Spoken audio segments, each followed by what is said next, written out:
இன்னைக்கு உங்களுடைய சரீரத்தில் எந்த வியாதியானாலும் இயேசு அதை சிலுவையில் சுமந்து விட்டார் என்பதை விசுவாசிங்க. நான் வியாதியஸ்தருக்காக ஜெபிக்க ஒரே ஒரு காரணம் அதுதான்.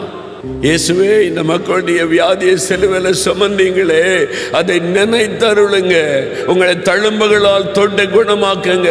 அப்படி ஜெபிக்கும் போது உடனே அவர் மனம் உருகி அற்புதம் செய்கிறார். ஆண்டவர் அதை நினைத்தருளும் போது உடனே மனதுருகி நம்மை தொடுகிறார்.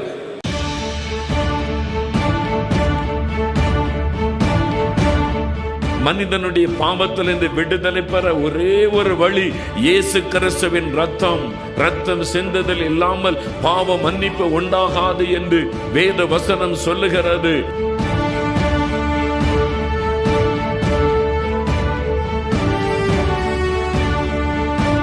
சாபத்தை ஆசீர்வாதமாய் மாற்ற இயேசு சிலுவையிலே சாபம் ஆனார். கலாத்தியர் 3:13 சொல்லுகிறாரு, இயேசு நமக்காக சிலுவையிலே சாபம் ஆனார்.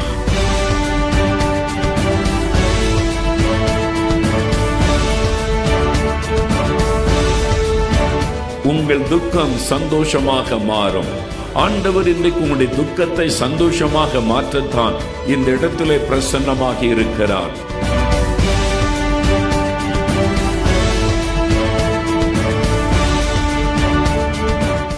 பிரியமானவர்களே, இயேசு கிறிஸ்துவின் இனிதான நாமத்தில் உங்கள் அனைவருக்கும் எங்கள் அன்பின் வாழ்த்துக்களை தெரிவித்துக் கொள்கிறோம்.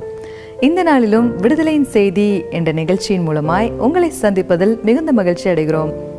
இயேசு கிறிஸ்து மனித குலத்தின் மீட்பராக இந்த உலகத்திற்கு வந்தார். நம்மை பாவத்திலிருந்து விடுவிக்க நமக்காக தன்னை தியாக பலியாக ஒப்பு கொடுத்தார். அது உலகின் பாவத்தை சுமந்து தீர்த்த தியாக பலியாகும். அவரை அடித்தும் தூற்றியும் கற்களால் எரிந்தும் மக்கள் முன்பாக அவமானப்படுத்தியும் கொல்கதா மலையின் மேல் ஏறி மரித்து அடக்கம் பண்ணப்பட்டு 3ஆம் நாளில் நமக்காக உயிரோடு எழுந்தார். இந்த ஒரு செயலின் மூலமாக தான் நமக்கான பாவ நிவாரணமும் சுகமும் ஏற்பட்டது. இயேசு கிறிஸ்து தன்னுடைய ஜீவனையை கொடுத்து நம்மை சுகப்படுத்தினார். நம்பிக்கையோடு தொடர்ந்து நிகழ்ச்சியை பாருங்கள். இப்பொழுதும் சகோதரர் மோகன் சிலாசரஸ் அவர்கள் தேவ செய்தி அளித்து உங்களின் ஆசீர்வாதத்திற்காகவும் விடுதலைக்காகவும் சிறப்பு பிரார்த்தனை ஏறெடுப்பார்கள். மத்தேயு 15ஆம் அதிகாரம் 30வது வசனம் வாசிங்க. அப்பொழுது சப்பாணிகள், குருடர், ஊமையர், ஊனர் முதலிய அநேகரை திரளான ஜனங்கள் கூட்டிக் கொண்டு இயேசுவினிடத்தில் வந்து அவர்களை அவர் பாதத்திலே வைத்தார்கள். அவர்களை அவர் சுஸ்தப்படுத்தினார். பலதரப்பட்ட வியாதி உள்ளவர்கள், நடக்க முடியாதவங்க, கண் தெரியாதவங்க, கை கால்கள் முடக்கப்பட்டவங்க, பலதரப்பட்ட வியாதியஸ்தரை கொண்டு வந்து இயேசுக்கு முன்னால் வச்சாங்க. எல்லாரையும் இயேசு குணமாக்கினார். என் சரீரத்தில் ஒரு வியாதி இருக்குது, என் கண்ணு பாதிக்கப்பட்டு இருக்குது, என் செவிகளில் ஒரு பிரச்சனை இருக்குது, ஹார்ட்டில் ப்ராப்ளம் இருக்குது, லங்ஸில் பிரச்சனைன்னு சொல்கிறாங்க, கிட்னி சிறுநீரகம் பாதிக்கப்பட்டு விட்டது, கேன்சர் வியாதின்னு சொல்கிறாங்க. நீங்கள் என்ன வியாதியில் பாதிக்கப்பட்டிருந்தாலும் சரி, மருத்துவம் என்ன சொன்னாலும் சரி, உங்களுடைய மரணத்திற்கு நாள் குறிச்சிட்டாலும் சரி, இனிமேல் அவ்வளவுதான் அப்படின்னு சொன்னாலும் சரி, இயேசுவால் உங்களை குணமாக்க முடியும். இயேசுவால் சுகமாக்க முடியாத வியாதி ஒன்றுமில்லை. ஆனால் முதல்ல நீங்கள் சுகத்தை விரும்பணும். ஆண்டவர் 38 வருஷம் வியாதி படுக்கையில் ஒரு மனுஷன் படுத்திருக்கிறான். யோவான் 5ஆம் அதிகாரத்தில் பெதஸ்தா குளத்தின் அருகிலே இயேசு அவனை சந்திக்க போகிறார். அவன்கிட்ட கேட்கிறார், நீ சுகமாக வேண்டுமென்று விரும்புகிறாயா? நீ சுகமாக வேண்டுமென்று விரும்புகிறாயா? முதல் ஆண்டவர் கேட்கிறார். அவன் என்ன பதில் சொல்லுகிறான்? என்னை தண்ணியில் கொண்டு போய் விடுறதுக்கு யாருமே இல்லை. I have nobody to help me. இயேசு கேட்கிறார், நீ சுகமாக விரும்புகிறாயா? நீ ஆமாம், நான் சுகம் பெறன்னு விரும்புகிறேன்னு சொல்லியிருக்கலாம். அவன் சொல்கிறான், எனக்கு உதவி செய்ய யாருமே இல்லை, 38 வருஷம் வியாதி படுக்கை. அவன் நம்பிக்கை இழந்துட்டான். இதுக்கு மேலே எனக்கு எங்கே சுகம் கிடைக்க போகுது? என் மேலே அக்கறை கொள்ள அன்பு காட்ட யாருமே இல்லை. தனியாக படுத்து கிடக்கிறேன். இந்த வியாதியின் வேதனை, மனதில் காயம். யாருமே என்னை நேசிக்கலையே, யாருமே என் மேலே அக்கறை கொள்ளலையே, என் வீட்டார் மறந்துட்டாங்க, நண்பர்கள் மறந்துட்டாங்க. தனியாக நான் படுத்து கிடக்கிறேன். எல்லா வியாதியஸ்தர்கள் ஆஸ்பத்திரி மாதிரி இருக்குது. ஏதோ அப்பப்போ இறக்கப்பட்டு சிலர் சாப்பாடு தர்றாங்க, அவ்வளோதான். இப்போ ஆண்டவர் உங்களை பார்த்து கேட்குறார், நீ சுகமாக நீ விரும்புறியா மகளே? மகனை நீ சுகமாக நீ விரும்புறியா?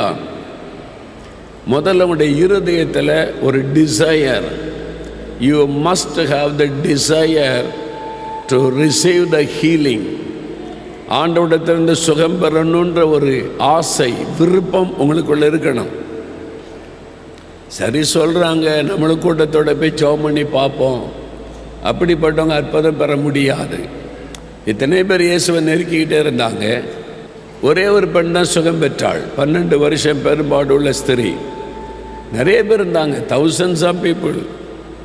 ஒருத்தி தான் சுகம் பெற்றாள்.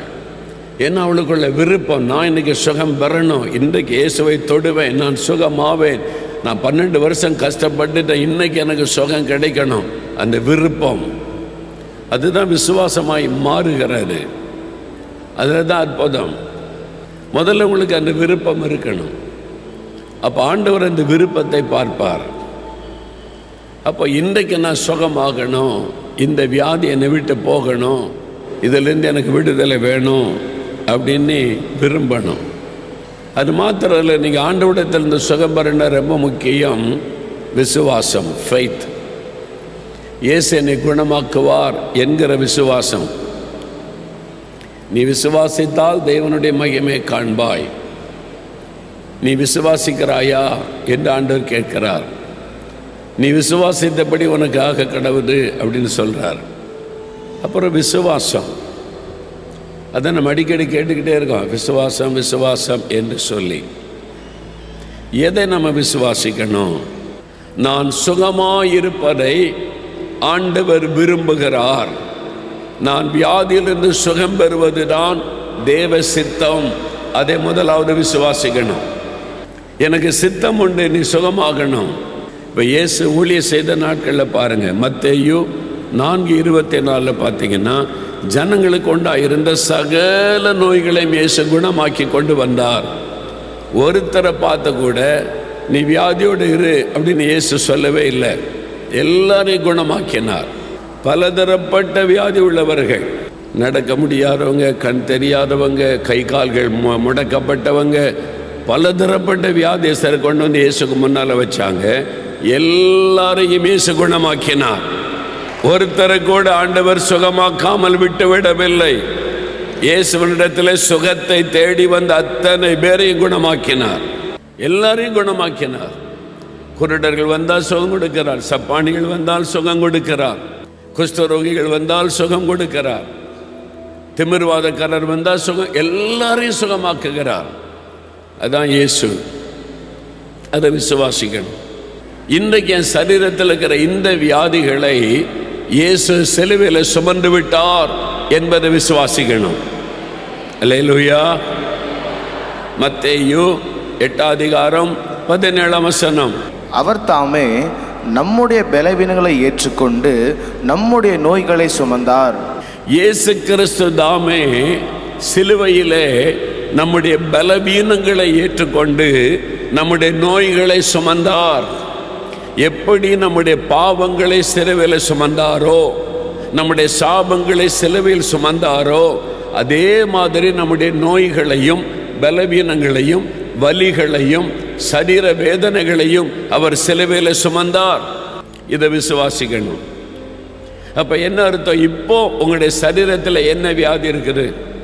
ஆஸ்துமா, கேன்சர், ஆர்த்ரைட்டிஸ், ஒரு வலி, ஒரு வேதனை, ஒரு சரீர பலவீனம், அதை அவர் சிலுவையில் சுமந்துட்டார். உங்களுக்காக உங்களுக்காக உங்களுக்காக உங்களுக்காக அவர் சிலுவையில் சுமந்துட்டார். எதுக்காக சுமக்கணும்? உங்களை குணமாக்க அவர் சுமந்து விட்டார். சில சொல்லுவாங்க தெரியுமா, பிள்ளை கஷ்டப்படுற பால் சில தாய்மாரு, ஆண்டவரே என் பிள்ளையால் இந்த வலியை தாங்க முடியல, அது எனக்கு வேணா கொடுங்க, என் பிள்ளைய குணமாக்கிருங்க. அந்த பிள்ளை மேல உள்ள அன்புனால சொல்லுவாங்க, இந்த வியாதியை எனக்கு கொடுத்துருங்க, என் பிள்ளையை குணமாக்குங்க, என் பிள்ளையால் அந்த வலி தாங்க முடியல, அதை நான் ஏற்றுக்கொள்றேன்னு சொல்றோம்ல. அப்படி நடக்காது. ஆனா அந்த பாசத்தினால சொல்றோம்ல, இயேசு உண்மையாய் அதை செய்தார். என் பிள்ளைகள் மேல இருக்கிற வியாதி என் மேல வரட்டும், அந்த வலிகள் என் மேல வரட்டும், அந்த வேதனைகள் என் மேல வரட்டும், நான் சிலுவையில் அதற்காக அடிகளை படட்டும், வலிகளை ஏற்றுக்கொள்ளட்டும், நான் அதற்காக காயப்படட்டும் என்று தன்னை ஒப்புக்கொடுத்தார். உங்கள் வியாதிகளுக்காக, வலிகளுக்காக, பலவீனங்களுக்காக சிலுவையிலே வாதிக்க தன்னை ஒப்புக்கொடுத்தார். இதை விசுவாசிங்க. இயேசுவே, இந்த வியாதியை நீங்க சிலுவையில் சுமந்தீங்க, என்னை சுகமாக்குவதற்கு, என் வலிகளை மாற்றுவதற்கு, என் வேதனைகளை மாற்றுவதற்கு, என் பலவீனத்தை மாற்றுவதற்கு எனக்காக சிலுவையில் இதெல்லாம் சுமந்தீங்களே, அதை நான் விசுவாசிக்கிறேன்னு சொல்லி பாருங்க, உடனே ஒரு அற்புதம் நடக்கும். உங்க வலியை சுமந்தார். நான் எனக்கு ஏதாவது பலவீனம் வந்தா ஜெபிக்கும் போது, ஆண்டவரே, இந்த என் பலவீனத்தை தான் நீங்க சிலுவையில் சுமந்தீங்க, அப்ப என்ன குணமாக்குங்க. இந்த வலியை நீங்க சிலுவையில் சுமந்தீங்கல்ல எனக்காக, இப்ப என்ன குணமாக்குங்க. ஆண்டவர் அதை நினைத்தருளுவார். அதை நினைத்தருளின உடனே அற்புதம் செய்வார். ஏன்னா 1 பேதுரு 2:24 சொல்லுகிறது, அவருடைய தழும்புகளால் குணமாகிறோம். இயேசுவின் தழும்புகளால் குணமாகிறோம். அவர் ஏன் தழும்புகளை ஏற்றுக்கொள்ளணும்? கையில தழும்புகள் ஏன் காயப்படணும்? நம்மை குணமாக்க அவருடைய தழும்புள்ள கரத்தினாலே தொடுகிறார். நான் வியாதி படுக்கையில் சாக கிடந்த பொழுது இயேசுவை பற்றி முழுமையா தெரியாது. என்னுடைய தாயார் கண்ணீரோட இயேசுவே இயேசுவே நீ அழுதார்கள். அந்த கண்ணீரை கண்டு இயேசு எங்கள் வீட்டுக்குள்ள வந்தார். வந்தவர் என்ன செய்தார்? என்னை தொட்டார். அவருடைய கை என்னை தொட்டதை நான் இன்றைக்கு மறக்க முடியல. என்னை தொட்டார், அவருடைய கரம் என்னை தொட்டது. அந்த தழும்புகள் பட்டவுடன் என் சரீரம் உயிர் பெற்றது, என் வியாதிகள் மறைந்தது, என்னால் எழும்பி நடக்க முடிந்தது. அவருடைய தழும்புகள் நம்மை குணமாக்கத்தான் அவர் தழும்புகளை ஏற்றுக்கொண்டார். நீங்க அதை விசுவாசிங்க. என்ன சுகமாக்கத்தானே நீங்க சிலுவையில தழும்பை ஏற்றுக்கொண்டீங்க. என் வியாதியை தானே சிலுவையில சுமந்தீங்க. என் குழந்தையினுடைய வலிகளை தானே சிலுவையில சுமந்தீங்க. உங்க தழும்புகளால தொடுங்க ஆண்டவரே. அந்த விசுவாசம், நான் சுகமா இருக்கணும்னு விரும்புகிறார். விரும்புறது மாத்திரம் இல்லை, நான் சுகமா இருக்கிறதற்கு என் வியாதி அவரை சுமந்துட்டார். அது விசுவாசிங்க. இன்னைக்கு உங்களுடைய சரீரத்தில் எந்த வியாதியானாலும் இயேசு அதை சிலுவையில் சுமந்து விட்டார் என்பதை விசுவாசிங்க. நான் வியாதியஸ்தருக்காக ஜெபிக்க ஒரே ஒரு காரணம் அதுதான். இயேசுவே, இந்த மக்களுடைய வியாதியை சிலுவையில் சுமந்தீங்களே, அதை நினைத்தருளுங்க, உங்களை தழும்புகளால் தொட்டு குணமாக்குங்க. அப்படி ஜெபிக்கும் போது உடனே அவர் மனம் உருகி அற்புதம் செய்கிறார். என்கிட்ட வரம் இருக்குது, வல்லம் இருக்குது, சுகமளிக்கிற வரம் இருக்குது. ஆண்டவரே, இந்த வரத்தை நீங்க கனப்படுத்துங்க. அப்படி ஜெபிப்பதில்லை. இவருடைய நோய்களை சிலுவையில் சுமந்தீங்களே, அதை நினைத்தருளும். ஆண்டவர் அதை நினைத்தருளும் போது உடனே மனதுருகி நம்மை தொடுகிறார். இன்றைக்கு இப்ப தொட போகிறார். சகோதரி லாவண்யா மதுரையிலிருந்து அவங்க இருக்கிறாங்க. அவங்களுடைய வாழ்க்கையில, அவங்க குடும்பத்தில் நடந்த ஒரு அற்புதம் இப்போ அதை பாருங்க. என் பேர் லாவண்யா, நான் மதுரையில் இருக்கிறேன். என் கணவர் பேர் ராஜன், அவர் இந்தியன் கோஸ்ட் கார்டில் கமாண்டண்ட்டாக இருக்கிறாங்க. எனக்கு ஒரு பையன் இருக்கான், அவன் பேர் ரோஷன், அவனுக்கு 9 வயது ஆகுது. என் பையன் ரோஷன் 4 வயசு வரைக்கும் ஒரு வார்த்தை கூட பேசலை. அம்மா அப்பான்ற ஒரு வார்த்தை கூட அவன் பேசலை. எங்கள் கண்ணை பார்த்து பேச மாட்டான். நாங்கள் கூப்பிட்றதுக்கு ரெஸ்பாண்ட் பண்ண மாட்டான். ரோஷன்னு நான் 10 தடவை கூப்பிட்டா கூட அவன் லாஸ்ட்டாக ஒரு தடவை தான் அவன் திரும்பி பார்க்குற மாதிரி இருக்கும். அப்புறம் வீட்டில் பார்த்திங்கன்னா இந்த செல்ஃப் டாக் பார்த்திங்கன்னா ரொம்ப அதிகமாக இருந்தது. அதாவது ஒரு இடத்துல நாங்கள் அவனை பேசாத நாங்கள் அரட்டினா கூட இன்னொரு ரூமுக்கு போய் ஒளிஞ்சு நின்று மறைஞ்சு நின்றுலாம் பேசுவான். அவனை அவனாலே அவனை கண்ட்ரோல் பண்ண முடியாத ஒரு சுச்சுவேஷனில் இருந்தான். அப்புறம் பார்த்தா ரொம்ப குதிப்பான், பயங்கரமாக குதிப்பான். சர்ச்சுக்கு போனாலும் குதிப்பான், வீட்டில் இருந்தாலும் குதிப்பான், பொது இடங்களில் அவனை கூட்டிகிட்டு போனாலும் குதிப்பான், தானாக பேசுவான், தானாக கத்துவான். இதனால் அநேகர் வெளியில் பார்க்குறவங்க உங்கள் பையன் தனியாக ஏன் தனியாக பேசுகிறான் அப்படின்னு சொல்லுவாங்க. அது ரொம்ப மனதுக்கு வேதனையாக இருக்கும். இன்னொரு பக்கம் அவனை வந்து நிறைய பேர் என் காது கேட்க அவனை பைத்தியம் மாதிரி பேசிகிட்டு இருக்கான் அந்த மாதிரி கூட சொல்லியிருக்கிறாங்க. அது எனக்கு மனதுக்கு ரொம்ப வேதனையாக இருக்கும். அது மாதிரி அந்த செல்ஃப் டாக் வந்து ஸ்கூலிங்கில் இருந்தனால அதனால் ஸ்கூலில் கூட டிஸ்டர்பன்ஸ்ன்னு சொன்னாங்க. உங்கள் பையன் பேசிகிட்டே இருக்கான்னு அவனை கிளாஸ் ரூமில் உட்கார வைக்காமல் நிறைய நேரம் அவன் ஸ்டாஃப் ரூமில், மியூசிக் ரூமில், கேம்ஸ் ரூமில் அந்த மாதிரி தான் இருப்பான். என் பையனோட இந்த பிரச்சனைக்காக நாங்கள் டாக்டர்ஸ் கிட்டே போனோம். அப்போது சைல்டு சைக்காட்ரிஸ்ட்டை போய் பார்த்தப்போ அவங்க சொன்னாங்க, உங்கள் பிள்ளைக்கு வந்து ஆட்டிசம் இல்லை ADHDன்ற பிரச்சனை இருக்கிற மாதிரி இருக்குது. நான் ஒரு 10 நாளைக்கு டேப்லெட்ஸ் கொடுக்குறேன்னு கொடுத்தாங்க. டேப்லெட்ஸ் எடுத்துகிட்டு என்கிட்ட 10 டேஸ்க்கு அப்புறம் வர சொன்னாங்க. நான் போய் அந்த 10 டேஸ்க்கு டேப்லெட்ஸ் 1000 ரூபாய்க்கு நான் வாங்கிட்டு நான் வீட்டுக்கு வந்து பார்த்தப்போ பார்த்தீங்கன்னா அந்த டேப்லெட்ஸ் வந்து சைக்காட்ரிக் டேப்லெட்ஸ். அவனுக்கு அப்போ 5 வயசு குழந்தை தான். அவனுக்கு நான் எப்படி இந்த டேப்லெட்ஸ் நான் கொடுப்பேன், நான் கொடுக்கல. இப்படி தான் 2020 வரைக்கும் என் பையனோட லைஃப் போயிட்டு இருந்துச்சு. அப்போ தான் வந்து லாக்டவுன் வந்துச்சு. அதுலேருந்து நாங்கள் ஜெபிக்கலாம் வாங்க ப்ரோக்ராம் சத்தியம் டிவியில் ஒளிபரப்பானதை நாங்கள் பார்க்க ஆரம்பித்தோம். இப்படி இருக்கும் பொழுது 2021 மோகன் அங்கிள் தானியல் உபவாச ஜெபம் ப்ரேயர் கண்டக்ட் பண்ணாங்க. அதில் ஒரு நாள் வந்து அந்த ப்ரேயர் நடத்தி கொண்டு இருக்கும் பொழுது மோகன் அங்கிள் சொன்னாங்க, இந்த மாதிரி நான் என் குழந்தைக்காக ரொம்ப பாரப்பட்டு நான் ஜெபித்த போது அங்கிள் சொன்னாங்க, ஒரு சகோதரி இந்த மாதிரி ஒரு வாய் பேச முடியாத ஒரு குழந்தைக்காக நீங்கள் ஜெபிச்சுட்டு இருக்கிறீங்க, இந்த ஜெபம் முடியும் போது உங்கள் குழந்தை பேசுகிறத பார்ப்பீங்கன்னு சொன்னாங்க. அது எனக்கே சொன்ன மாதிரி இருந்தது. தாய்மார் ஜெபிக்கிறீங்க, தகப்பன்மார் ஜெபிக்கிறீங்க, குழந்தைகள் சுகம் அடைகிறது. இயேசுவின் நாமத்தில் நடக்க முடியாத குழந்தையினுடைய கால்களை ஆண்டவர் தொடுகிறார். இனி அந்த குழந்தை நடப்பதை காண்பீங்க. இயேசுவின் நாமத்தில் தெளிவா பேசுவதில்லை, என் குழந்தைக்கு பேச்சு வருவது கஷ்டம்னு டாக்டர் சொல்றாங்க அப்படின்னு ஜெபிக்கிற ஒரு குடும்பத்தை ஆண்டவர் பார்க்கிறார். இயேசுவின் நாமத்தில் அந்த நாவின் கட்டுகள் அவிழ்க்கப்படுகிறது. குழந்தை தெளிவாய் பேசுவதை நீங்க கேட்பீங்க. அதை நான் விசுவாசித்து நான் ஜெபித்தேன். ஆண்டவர் எனக்கு தான் அதை சொல்கிறேன். நான் விசுவாசித்து நான் ஜெபிச்சு கொண்டிருந்தேன். இந்த ஜெபம் முடிந்து ஒரு வாரம் கழித்து ஜூன் 4, 2021 அன்னைக்கு என் பையன் அடுக்கா கோர்வையாக ஞானமாக ஒரு 1/2 மணி நேரம் என்கிட்ட பேசினான். இப்போ நல்லா எங்களை பார்த்து பேசுகிறான், எங்கள் கண்ணை பார்த்து பேசுகிறான், நாங்கள் கேட்குறதுக்கெல்லாம் பதில் சொல்கிறான். என்ன கேள்வி கேட்டாலும் அவன்கிட்ட வந்து தானாக பதில் சொல்கிறான். முன்னாடி நாங்கள் சொல்லி கொடுத்தா தான் அவனுக்கு அதை சொல்ல தெரியும். இப்போ அவனாகவே எல்லாமே பேசுகிறான். எல்லாமே புதுசாக எங்களை கேள்வியும் கேட்குறான். ஒவ்வொரு நாளும் புதிய வார்த்தைகளை அவன் பேசும்போது அந்த மகிழ்ச்சிக்கு அதை எங்களுக்கு சொல்லவே முடியாது. அநேக வார்த்தைகளை பேசுகிறான். அடுக்கா கோர்வையாக இப்போ பேச ஆரம்பிச்சிட்டான். அந்த செல்ஃப் டாக்லாம் முற்றிலுமாக இல்லாமல் போயிடுச்சு. அந்த பழைய ஆக்டிவிட்டீஸ் எதுவுமே இல்லை. அந்த ஜம்பிங், அந்த கத்துறது எதுவுமே இப்போ அவன்கிட்ட கிடையாது. என்னோடய டாக்டர்ஸ் கூட ரொம்ப ஆச்சரியப்பட்டாங்க, எப்படி இது சுகமாச்சுன்னு சொல்லி ரொம்ப ஆச்சரியப்பட்டாங்க. இப்போ கிறிஸ்மஸ் கூட என் பையன் ஒரு சபையில் ப்ரோக்ராம் பண்ணான், பாட்டு பாடினா, வசனம் சொன்னான். எங்கள் சபையே ஆச்சரியப்பட்டேன். எங்கள் சர்ச்சில் எல்லாருமே ஆச்சரியப்பட்டு என்கிட்ட கேட்டாங்க. அது மாதிரி தேவன் வந்து ஒரு மிகப்பெரிய அற்புதத்தை எங்கள் வாழ்க்கையில் செஞ்சுருக்காரு. The mercies of the Lord, forever I will sing of the mercies of the Lord. இவ்வளோ பெரிய அற்புதத்தை செய்த இயேசுவுக்கு நான் கொடான நன்றியை செலுத்துகிறேன். அல்லேலூயா. இங்கே வந்திருக்காங்க, தம்பி வந்திருக்காரு பாருங்க. இப்போ என்ன படிக்கிறீங்க? நான் 8th ஸ்டாண்டர்ட் படிக்கிறேன். இப்போ 8th ஸ்டாண்டர்ட் படிக்கிறீங்க. இப்போ எப்படி நல்ல சுகமாக நல்லா இருக்கான் அங்கிள், நல்லா இருக்கான். அவனோட நிலைமை வந்து ரொம்ப பரிதாபமாக இருந்துச்சு. எனக்கு வந்து டாக்டர்ஸ் வந்து இது சுகமாகாதுன்னு சொன்னாங்க. ஆனால் நான் விசுவாசித்தேன். என் தேவனால் கூடாத காரியம் ஒன்றுமில்லை. அப்புறம் அவரை விசுவாசித்தவர்கள் வெட்கப்படுவதில்லை. இதை நான் சொல்லிக்கிட்டே இருப்பேன். ஆண்டவரே, நான் உங்களை விசுவாசிக்கிறேன். டாக்டர்ஸ் என்ன சொன்னால் என்ன, மருத்துவ உலகம் சொன்னால் என்ன, என் தேவனால் எல்லாமே கூடும் அப்படின்னு நான் விசுவாசித்து நான் பயங்கர போராடி நான் ஜெபித்தேன். ரொம்ப நாள் போராட்டம். ஆனால் கர்த்தர் ஃபைனலாக எனக்கு விடுதலை கொடுத்துட்டாரு. அது உங்கள் ப்ரேயர் மூலமாக நீங்கள் நான் ஜெபிச்சுட்டு இருக்கும்போது சொன்ன அந்த காரியம் அப்படியே நடந்ததுதாங்க. 1 வீக் கழிச்சு அவன் பேசிட்டான். அல்லேலூயா. டாக்டர்ஸ் வந்து இருக்கிற கண்டிஷனை சொல்லுவாங்க, அது அவங்களுடைய பொறுப்பு.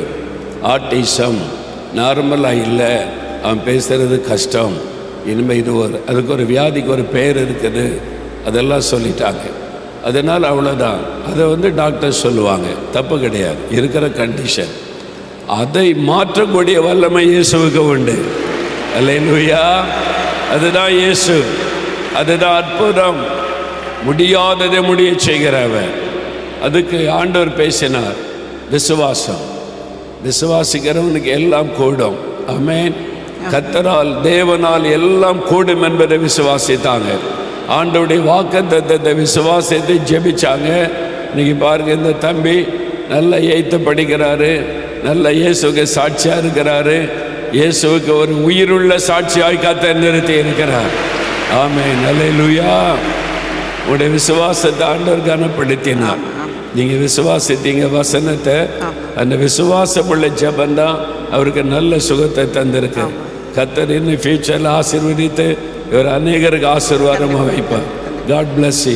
ரொம்ப சந்தோஷம். ஆமென். அல்லேலூயா சொல்லுங்க. நான் சுகமா இருக்கணும்னு விரும்புகிறார். இன்னைக்கு உங்களுடைய சரீரத்தில் எந்த வியாதியானாலும் இயேசு அதை சிலுவையில சுமந்து விட்டார் என்பதை விசுவாசிங்க.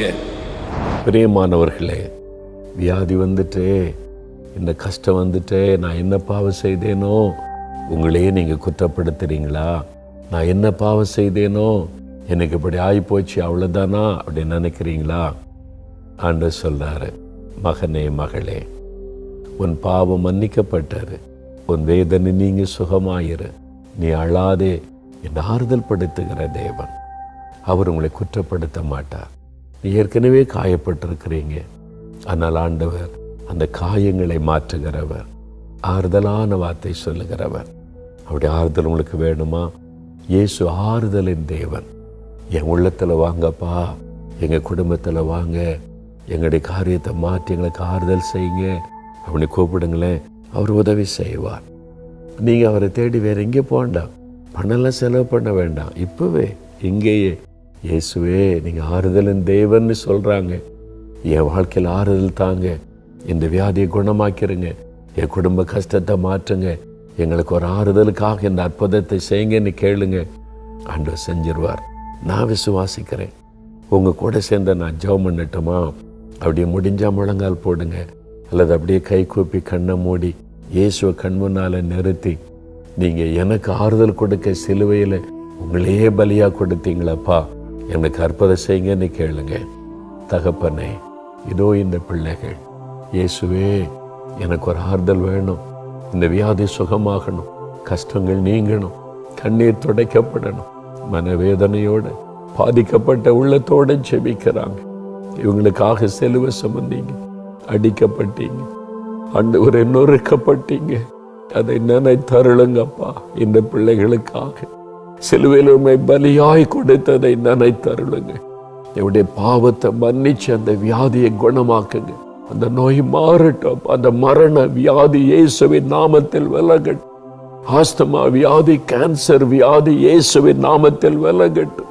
பாதிக்கப்பட்ட சிறுநீரக சுகம் அடையட்டும், கல்லீரல் சுகம் அடையட்டும், இருதயம் சுகம் அடையட்டும். அற்புதம் செய்யுங்க. நான் என்ன பாவம் செய்தனோன்னு கலங்குறாங்களப்பா, பாவத்தை மன்னிச்சு அவங்களுக்கு அற்புத சுகம் கொடுங்க ஆண்டவரே. குடும்பத்தில் இருக்கிற வறுமை மாறட்டும், கண்ணீர் துடைக்கப்படட்டும், வேதனைகள் நீங்கட்டும். அவங்க ஆறுதல் படைத்த ஒரு அற்புதத்தை செய்யுங்கப்பா. இன்றைக்கு செய்யுங்கப்பா. இன்றைக்கே ஒரு மாற்றம் இந்த வீட்டுக்குள்ள வரட்டும், அவருடைய வாழ்க்கையில வரட்டும். இயேசுவின் நாமத்தில் ஒரு சுகமும் மாற்றமும் உண்டாகட்டும். ஆண்டவருடைய தழும்புள்ள கரம் தொட்டதற்காக உங்களுக்கு ஸ்தோத்திரம், உங்களுக்கு ஸ்தோத்திரம். நல்ல மாற்றத்தை காணட்டும். இன்றைக்கே ஒரு அற்புத மாற்றம் வீட்டுக்குள்ளே உண்டாகட்டும். இயேசு கிறிஸ்துவின் நாமத்தில் ஜெபிக்கிறோம் பிதாவே. ஆமேன், ஆமேன். பிரியமானவர்களே, நிகழ்ச்சியை பார்த்து ஆசீர்வதிக்கப்பட்டிருப்பீர்கள் என்று நாங்கள் நம்புகிறோம். நீங்கள் பெற்றுக்கொண்ட நன்மைகளை எங்களுக்கு தெரியப்படுத்த மறவாதிருங்கள். தேவ கிருபை உங்கள் அனைவரோடும் கூட இருப்பதாக. ஆமேன். For further details and prayer support, contact Jesus Redeems Ministries, Nalumavudi, Thuthukudi District, 628-211. Our phone number 04639-353535.